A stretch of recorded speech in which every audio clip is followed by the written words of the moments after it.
Welcome to 3 in 3. 3 key facts in 3 minutes or less on the topics you care about most.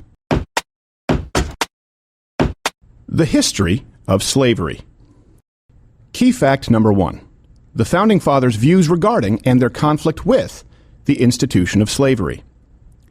Contrary to popular belief, the Founding Fathers always recognized the inherent immorality of slavery and intended for its correction since the inception of the United States.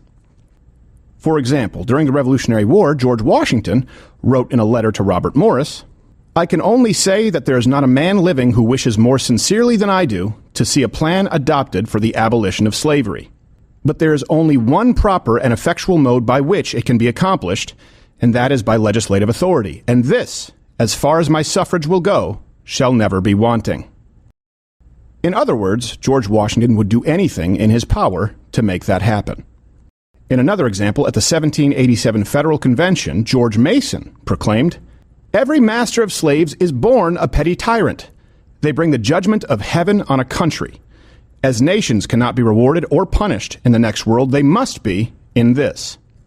And even Benjamin Franklin, during his later years, became a vocal critic of slavery, even serving as the president of the Pennsylvania Society for Promoting the Abolition of Slavery. Unfortunately, these men found themselves in a time in which slavery was codified in many ways and hoped for a solution to prevail legislatively. Key fact number 2. The percentage of slaves who were owned and sold. The pervasive notion that people were captured from the old world and enslaved into the new is simply not in accordance with the factual or historical accounts.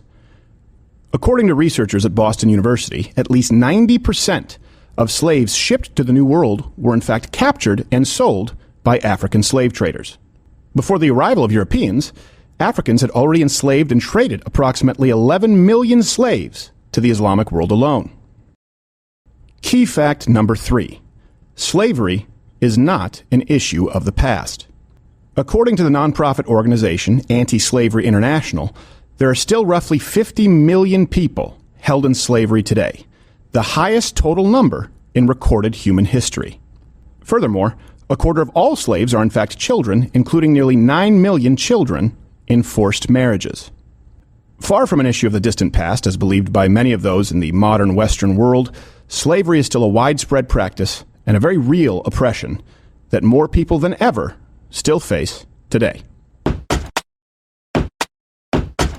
This has been 3 in 3. I'm Stephen Crowder. If you want to learn more, you can peruse the references for this specific show at 3keyfacts.com or tune in to the hour-long daily show Louder with Crowder weekdays at 10 a.m. Eastern on Rumble, YouTube, or right here anywhere you get your podcasts.